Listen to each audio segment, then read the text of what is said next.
frigoristes, pour couper un tube, n'utilisent pas une scie à métaux.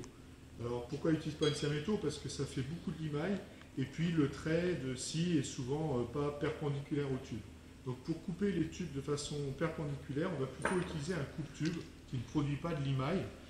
Donc le coupe-tube, voilà comment ça se présente. Il y en a de différentes tailles. Le plus classique, c'est celui-ci. Donc il peut couper des tubes jusqu'à ce diamètre-là. D'accord? Et on a une molette ici qui va venir couper le tube. On va voir comment.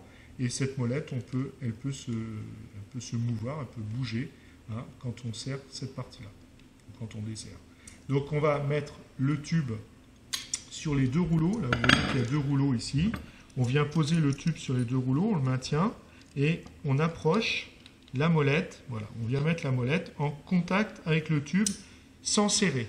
On fait une légère pression de la molette sur le tube. C'est très important. Si vous serrez trop fort, eh bien, vous allez écraser le tuyau qui ne sera plus rond et du coup, vous ne pourrez plus tourner comme en faisant ça. Voilà, ce que je voudrais faire, c'est faire un tour.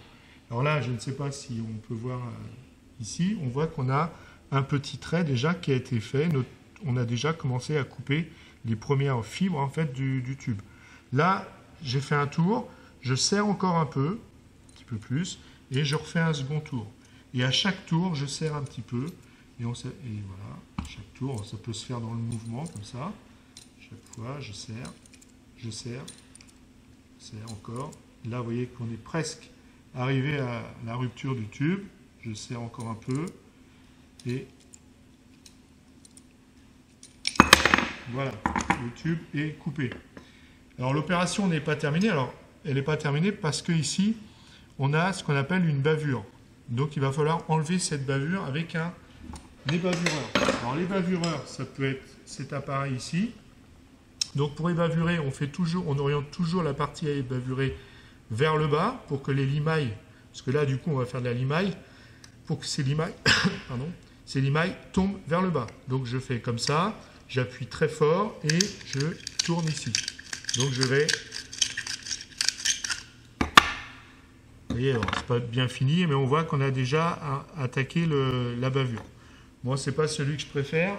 Moi, je préfère cet ébavureur-là, qui est donc avec une lame. Donc là, ça s'utilise comme ça. Vous tenez bien le tube fermement orienté vers le bas et vous exercez une pression sur l'extérieur pour couper, avec la lame, couper la bavure. Donc je pense que c'est plus efficace.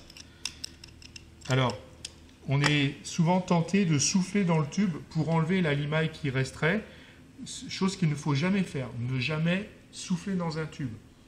Parce que lorsque vous soufflez dans un tube, vous introduisez de l'eau sous forme vapeur, donc cette vapeur va se condenser à l'intérieur du tuyau, et cette eau dans notre tube va nous gêner par la suite.